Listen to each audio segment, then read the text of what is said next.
Well, good morning. It's Wednesday morning, a beautiful, kind of a blustery fall day here in the North Olympic Peninsula of Washington State, the United States of America, on the planet Earth. For our interstellar viewers, Yeah, we thought we'd try something midweek. yeah. So this is just going to be kind of a banter between Amy and me, reflecting on some pertinent real estate subjects. Yeah, PSR. PRS. Oh yeah. What am I gonna do, guys? PSR. I guess I'm fixated on that other one. PRS. So, what do you want to talk about today? We thought about this ahead of time. Yeah, By the way, this we is planned. kind of This is a fake question. casual lead in. How about the market? Yeah. What about the market? Well, how it's different than it was in olden days. Yeah. So we watch real estate videos, much like ours, and because it's very interesting. And Amy And was to get other parts of the country too. yeah, other parts of the country. There's a general trend that's across the whole United States, but there's little pockets that are kind of creatively bucking the trend for a while. But generally, most of the markets follow the general trend. For instance, in 2008 was the Great Crash. What did they call that crash anyway? The Great Crash. I don't know. It doesn't. Does it have a name? They had the dot-com crash. Then I think this was the ninja crash. Where loans were given to no income, no job people. That's Ninja. No income, no job. Yeah, ninja. Okay. Anyway, I hadn't heard that one. Yeah. So, what are we doing right now is the question in the Sequim Port Angeles area. And this can be limited to that area because that's what we have experience in. And I would say we are in a full tilt buyer's market, and it's not the norm for the last 15, 20 years. Not 20, but this since basically the last strong buyer's market was 09, 8, 9, right after the crash, to about 2013. Yeah. And Amy was watching a video of another real estate person who said that and we realize this, that most agents who are in the country today have never been in a buyer's market. Yeah, they came on in the last 5 years, and they've not experienced that. Yeah, 10 or 12 years. Yeah. So, Amy's, and you became an agent what year? 09. 09. So she was here. I mean, it was the first couple of years were pretty slow. And what happened the first year? I sold 2 houses the first year. Yeah.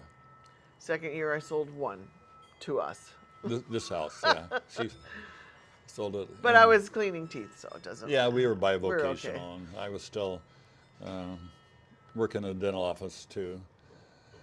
So it worked out just fine, It's, Yeah, learned a lot. yeah. But we saw a lot of repos in the early days. So it was not only a buyer's market to the positive, to the negative, the sellers were dying. Yeah. I mean, they're underwater. They had to pay money to sell their house. It was hard. It was hard. Short sales, you just don't see those. Except Port Angeles just got one on the market that is a full tilt repo. Really? That's Yeah. so Over unusual. on Kathleen. Yeah. It's a good deal. If it goes for that price, I don't know. So we are veterans of the vagaries of a descending market, and who knows how long it will last. Some people have said that, well, when the interest rate goes down, all of these buyers will flood the market and the prices will go up again. I don't know if that will happen or not. But we actually sold our house before we moved up to Port Angeles. We lived in a community outside of Olympia, Washington, and we were right in the middle of a descending market, big time. Yeah, it was in '08, Yeah. and it was ugly. So we learned some of the lessons that we're going to share with you this morning the hard way. You know, it ended up costing us around $80,000 in the sales price of our home because we didn't know as much as we thought we were the expert. Our agent, she didn't know what she was doing, but she did, and then I didn't know what I was. Wait, let's just tell the story quickly. We don't want to have this real long. Okay, so we decided we're going to move up here. We put our house on the market. I was convinced it was worth 382 or something like that. And she said, "No, it's probably going to sell for 240 something, 260 something like no, it was anyway less than that." And I said, "No, let's put it on the market." So anyway, that. We had interviewed a couple agents, yeah. and one came up with the price that was lower, and of course we went with the one that was higher.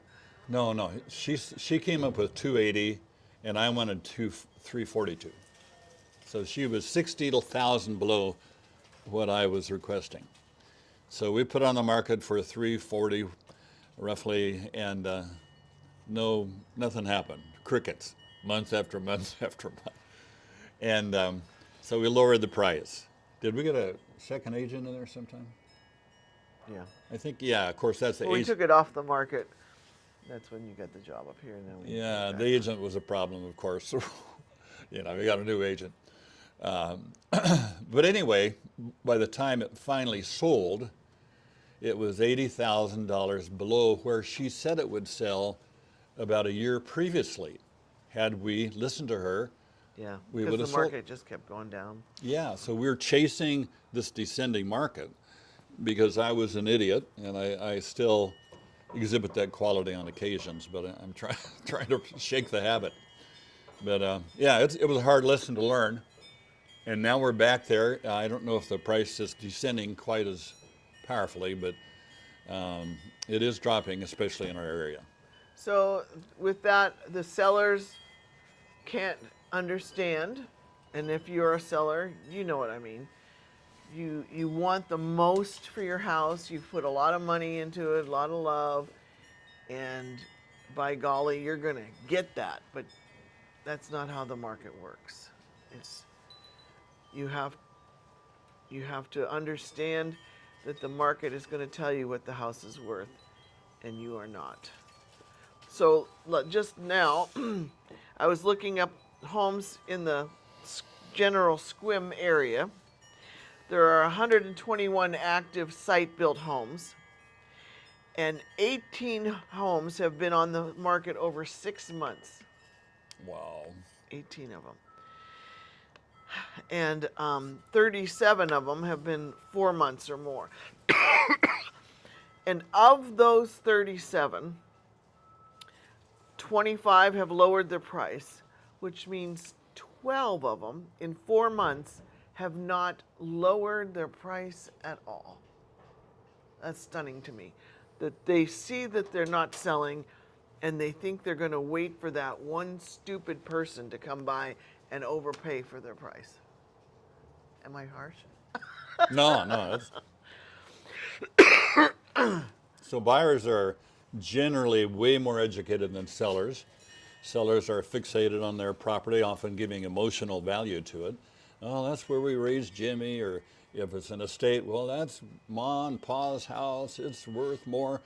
Or they've listened to somebody in another state who was a real estate agent 10 years ago tell them what it's worth. You know, bad idea there. Okay. So what do they do now? Yeah, okay, so what do you do in a descending market? Well, first of all, you come to grips with the fact that you're not going to sell your house more than your neighbor did 3 months ago when they got, 450,000, and yours is better than theirs. In your judgment, probably it's going to be less than 450. And if you're thinking you're going to go for 480, not going to happen. Yeah. Even though you have a sauna in the backyard and you put solar panels on, those things don't add value. No, No. we've learned. So people want crisp, clean, neat, everything done. Yeah. That is what we see all the time. So there's So some people are looking for that perfect home, and but there's also bargain hunters out there, and I could fully understand that. You see price improvement, and there's nothing wrong with being a bargain hunter, wanting the nicest home for the best deal. Almost always the pristine retail, ready for the retail market, not wholesale. In other words, they're not just throwing you know, an ugly piece of dog meat on the market, hoping somebody will snap it up. But the ones that are just beautiful and ready to go, you probably aren't going to get a lot of bargains on those. But if you're into fixers, into a home that has a lot to do, that has good potential, then there's a good chance of that. Well, for instance, one of our clients who's just moved here left Salt Lake, and it took her probably 6 months to get everything done on her little punch list to make the house perfect. Yeah.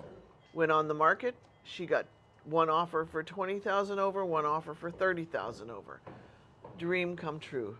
So she accepted one of them, and off we go. And now she's here looking for a house. So And that illustrates what point? if you get your house all spruced up, take the time, it really will pay you in the long run. Yeah.